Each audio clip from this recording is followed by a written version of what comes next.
नमस्कार दोस्तों, HRD-IAS में आप सभी का स्वागत है। कैसे हैं आप सभी लोग। देखिए, आज हम लोग जो है यूपी PCS जो कि आपका 17 मार्च को होने वाला है, तो उसी की रिकॉर्डिंग हम लोग जो है आज CSAT को देखेंगे कि दरअसल आप लोग जो है CSAT में मार्क्स को कैसे गेन कर सकते हैं। यानी कि CSAT के वाले पेपर में आप लोग क्वालिफाइंग जो आपके मार्क्स ये होते हैं कितने परसेंट, 33%, उन मार्क्स को आप कैसे गेन कर सकते हैं। एक बात मैं आपको बहुत महत्वपूर्ण बता दूं कि जैसा कि आप लोगों को पता होगा कि CSAT में नंबर ऑफ क्वेश्चंस कितने होते हैं, नंबर ऑफ क्वेश्चंस होते हैं 100 यानी कि 100, और अंक कितने निर्धारित किए जाते हैं 200। अब इस बात को जरा मेरे ध्यान से सुनिएगा कि अगर आपको कट ऑफ में आना है तो जो है GS में आपको जो है कट ऑफ आपको हासिल करनी पड़ेगी। एक बात, दूसरी महत्वपूर्ण बात ये कि आपको ये जो पेपर CSAT वाला है इसमें आपको क्वालिफाइंग जो मार्क्स चाहिए होते हैं यानी कि 33% मार्क्स आपको लाने होते हैं। ये मेरी बात को जरा आप लोग ध्यान से समझिएगा।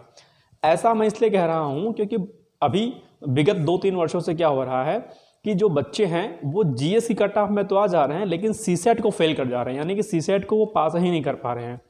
रीज़न क्या है इसका? रीज़न एक ही है कि वो CSAT को बहुत ही हल्के में लेते हैं और अंतिम समय में जाकर तैयारी करते हैं।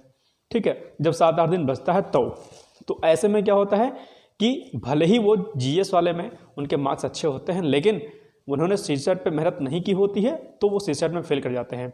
और आपको मैं बता दूं कि अगर आप CSAT में फेल हैं तो कोई लॉजिक नहीं है आपके GS में मार्क्स लाने का, क्योंकि वो आपकी गणना में नहीं आएगा। राइट, तो इस बात को मेरी समझिएगा। और CSAT इतना हल्का भी नहीं है कि मतलब आप एकदम से आपने तैयारी शुरू की और आपका हो जाएगा। तो इस मेरी बात का जरा ध्यान दीजिएगा। आइए हम लोग जरा CSAT पर जरा चर्चा करते हैं और मैं आपको बताता हूँ कुछ ट्रिक्स कि किन किन जो है विषयों पर आप, किन किन टॉपिक्स पर आप जो है फोकस करके CSAT को क्वालिफाई कर सकते हैं। सबसे महत्वपूर्ण बात कि 2 टाइप के छात्र होंगे। ठीक है, एक पहले प्रकार के छात्र होंगे जो दरअसल इंजीनियरिंग बैकग्राउंड के होंगे।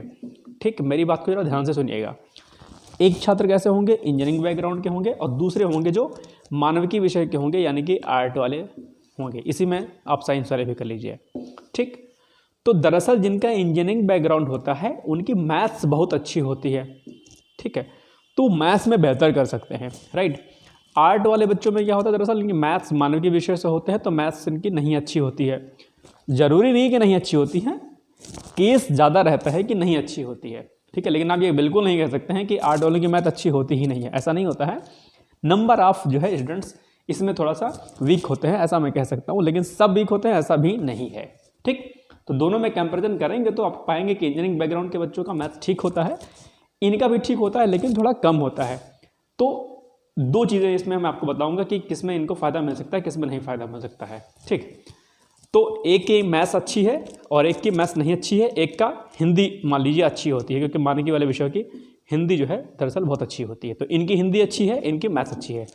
ये बात नहीं समझ में आ गई? अब चलो आते हैं हम लोग सिलेबस पर जरा डिस्कस करते हैं कि सिलेबस है क्या और किस तरीके से आपको चीज़ों को बेहतर करना है। देखिए, सबसे पहले अंक कितने निर्धारित किए गए हैं इसमें?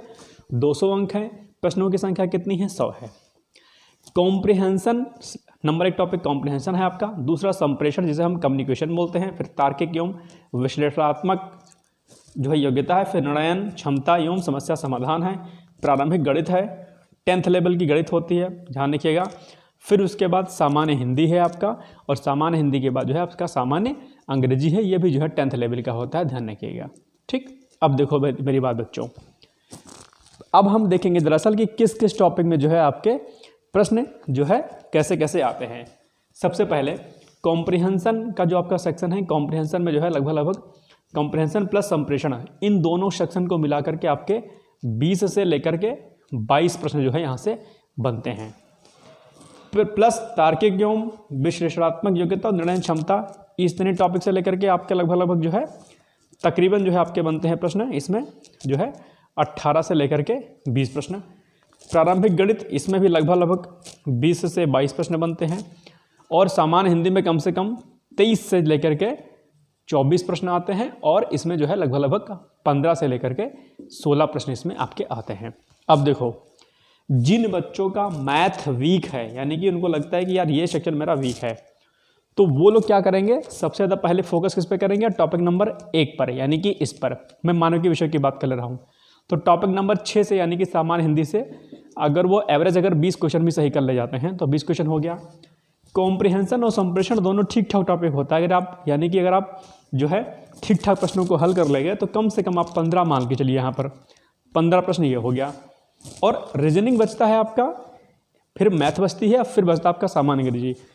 अब मैं कहता हूँ कि मैथ में आप शून्य हैं, बिल्कुल भी जीरो हैं, तो कम से कम 3-4 प्रश्न तो आप कर सकते हैं, इतनी तैयारी करके जाइएगा। मैं कह रहा हूँ आप 3-4 प्रश्न भी नहीं कर पाते हैं एग्जाम्पल के लिए, ठीक। अगर आप एग्जाम्पल के लिए 3 प्रश्न भी नहीं कर पाते हैं तो कम से कम रीजनिंग से तो कम से कम 7 से 8 प्रश्न तो कर ही ले जाएंगे। मैं मानता हूँ 5 प्रश्न कर ले जाएंगे आप यहाँ से, ठीक है। और 4-5 प्रश्न जो है सामान्य अंग्रेजी मिला करके और यहाँ से मिला कर लीजिए, तो लगभग जो है 5 प्रश्न भी अगर आप इसमें मान लीजिए तो कितना हो जाएगा, 5-15 और 2-1 3 और 1 4, यानी कि 45 क्वेश्चन जो है आपके बन गए। यानी कि अगर आपने मैथ को छुआ भी नहीं ठीक तरीके से तो भी जो है आप 45 क्वेश्चन जो है आप कर ले जाओगे आराम से। और यदि आप मैथ बैकग्राउंड के हो तो जाहिर सी बात है 20 से 22 प्रश्न आप यहाँ कर ले जाओगे, और बाकी जो है आप इस पर फोकस कर लीजिएगा। अब जैसे संप्रेषण, कम्युनिकेशन है, यहाँ से प्रश्नों की संख्या ज़्यादा होती है, ठीक है। कंप्रिहेंशन से कम आप मान लीजिए 12 प्रश्न होते हैं, 13 से 14 प्रश्न होते हैं, बाकी 7 से 8 प्रश्न यहाँ से होते हैं कॉम्प्रिहेंशन से। और ये 13 से 14 प्रश्न जो आपके होते हैं संप्रेषण के, कुछ आपको नहीं करना है, मैं आपको बता दूं। अच्छा, इसमें अगर किसी की अंग्रेजी होगी, अगर इंग्लिश बैकग्राउंड का होगा तो इंग्लिश और उसकी और बेहतर होगी, इंग्लिश के मार्क्स आप ऐड कर सकते हो। कहने का मतलब है अगर आपकी मैथ नहीं अच्छी है इनकेस, तो आप बाकी के सेक्शन से यानी कि कंप्रिहेंशन से, संप्रेषण से, रीजनिंग से, सामान्य हिंदी से, इससे आप बेहतर नंबर उठा सकते हैं। ये बात आप मेरी जान को जरा ध्यान से सुनिएगा, समझिएगा। अब मैं यहाँ पर एक बात और बता दूँ आप लोग को कि कहाँ से पढ़ना है आपको, ठीक। तो संप्रेषण के लिए जो है मैं नोट करवा दूंगा इसमें, ठीक है। मेरे पास नोट्स कुछ पड़े हैं, मैं ये करा दूंगा संप्रेषण कम्युनिकेशन वाला, ठीक है। और कॉम्प्रिहेंशन आप लोग जो है प्रैक्टिस कर लीजिएगा। बाकी आप लोग एक काम करिएगा जो सबसे महत्वपूर्ण है। महत्वपूर्ण क्या है? महत्वपूर्ण आपका PYQs यानी कि प्रीवियस ईयर पे पेपर, PYQs, ठीक है, प्रीवियस ईयर के पेपर। पुराने प्रश्न पत्र जो हैं यूथ पब्लिकेशन का ले लीजिएगा आप लोग, मैं यूथ को जो है रिकमेंड करूँगा, यूथ में व्याख्या दी हुई है, यूथ पब्लिकेशन का ले लीजिएगा। और 7 से 8 सालों का जो है आप CSET कर लीजिएगा, आराम से जो है आप पूरे प्रश्न पत्र को यहाँ पर कर ले जाएंगे। यहाँ से मतलब 34-33 चाहिए होता है, आप आराम से जो है 45-50 जो है आराम से आप कर ले जाएंगे। यानी कि 100 में से अगर आप 34 प्रश्न नहीं कर पाते हैं तो ये आपके लिए बड़ी दयनीय स्थिति होगी, ध्यान रखिएगा। इसलिए कम से कम ये ना रहे कि आपसे कोई पूछे कि भैया क्या हुआ, तो आपके पास एक एक्सक्यूज़ रहे कि जो है मैं CSET में फेल हो गया। बहुत सारे बच्चे होते हैं जिनका GS में मार्क्स नहीं अच्छा होता है, तो उनके पास एक एक्सक्यूज़ होता है कि सर GS तो बड़ा अच्छा गया था लेकिन CSET में फेल कर गया। दरअसल वो झूठ बोलते हैं, ठीक है। वो दरअसल दोनों में फेल होते हैं, वो GS में भी फेल होते हैं और जो है CSET वाले सेक्शन में भी फेल होते हैं, ठीक है। तो मेरी इस बात का ध्यान रखिएगा, कुछ नहीं करना है आपको, सिर्फ और सिर्फ जो है आपको PYQs को लगा लेना है। एक काम और कर सकते हैं आप लोग, जैसे कि एक तो आपका हो गया PYQs, ठीक। इसके साथ साथ में आप लोग क्या कर सकते हैं, अगर मैथ रीजनिंग आपको पढ़नी है तो उसके लिए एक बुक आती है RS अग्रवाल सर की, तो RS अग्रवाल नोट कर लीजिएगा इसको। हिंदी के लिए मोस्टली बच्चे RO की तैयारी कर रहे होंगे, तो 6 टॉपिक तो उनके ऑलरेडी जो है तैयार रहे होंगे। बाकी जो है अगर आपको पढ़ना है तो आप आदित्य पब्लिकेशन की बुक ले सकते हैं, या फिर ऑथेंटिक और लेनी है तो हरदेव बहारी सर की ले सकते हैं, या फिर हरदेव बहारी, या फिर जो है आप PN पांडे यानी कि पृथ्वीनाथ पांडे की बुक ले सकते हैं, ठीक है।